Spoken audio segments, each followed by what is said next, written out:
कर देता है कि नाक के पास रखा एक छोटा सा पंख भी न हिले। अब वह केवल उस शून्यता में जीता है जिसे हम आकाश कहते हैं। आधुनिक क्वांटम फिजिक्स ने आज एक बहुत बड़ी खोज की है जिसे जीरो पॉइंट एनर्जी या क्वांटम वैक्यूम फ्लक्चुएशन कहा जाता है। विज्ञान मानता है कि जो अंतरिक्ष हमें बिल्कुल खाली दिखाई देता है वह असल में खाली नहीं है। उस वैक्यूम में अथाह और अनंत ऊर्जा का एक अदृश्य सूप उबल रहा है। अगर हम अंतरिक्ष के एक छोटे से खाली हिस्से की ऊर्जा को निकाल सकें तो उससे पूरे ग्रह के महासागरों को उबाला जा सकता है। प्राचीन सिद्धों ने हजारों साल पहले इसी जीरो पॉइंट एनर्जी को आकाश तत्व कहा था।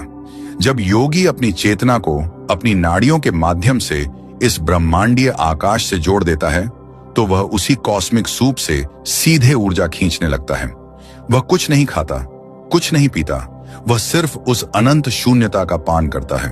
और यही वह स्तर है जहां समय शरीर पर अपना असर छोड़ देता है और योगी दशकों तक बिना कुछ खाए पिए हिमालय की गुफाओं में एक चट्टान की तरह जीवित रहता है। अब एक बहुत ही बड़ा तार्किक और बायोलॉजिकल सवाल उठता है। अगर कोई आम इंसान आज से खाना पीना छोड़ दे तो वह आकाश नहीं खा पाएगा, बल्कि कुछ ही हफ्तों में उसकी मौत हो जाएगी। क्यों?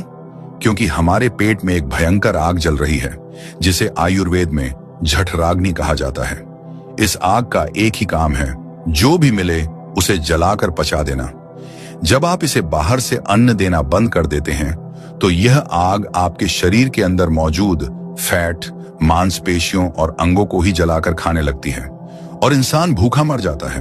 तो फिर सिद्ध योगी बिना खाए जिंदा कैसे रहते हैं? आकाश को खाया कैसे जाता है? इसका जवाब शरीर विज्ञान की सबसे उन्नत और गुप्त बायोलॉजिकल हैकिंग में छिपा है। सिद्ध योगी आकाश को खाने से पहले अपनी इस जठराग्नि को बुझा देते हैं या उसे पूरी तरह शांत कर देते हैं। और यह कोई चमत्कार नहीं, बल्कि एक बहुत ही सटीक यौगिक विज्ञान है। विजुअल्स, योगी की जीभ पीछे की ओर मुड़कर तालु की गुहा में प्रवेश करती हुई दिखाई देती है। माथे आज्ञा चक्र से एक चमकीली सफेद बूंद नीचे गले विशुद्ध चक्र की ओर गिरती है। अगर आपने ऑटोबायोग्राफी ऑफ ए योगी पढ़ी है तो आपको बंगाल की एक संत माता गिरिबाला का प्रसंग जरूर याद होगा। परमहंस योगानंद जी ने जब उनसे मुलाकात की तब तक माता गिरिबाला ने पिछले 50 से भी ज्यादा सालों से अन्न का एक दाना और पानी की एक बूंद तक ग्रहण नहीं की थी। जब उनसे इसका रहस्य पूछा गया तो उन्होंने एक विशेष योग तकनीक का जिक्र किया जो गले और मस्तिष्क के एक खास हिस्से से जुड़ी है। हमारे हठ योग और तंत्र शास्त्रों में इस तकनीक को खेचरी मुद्रा कहा गया है।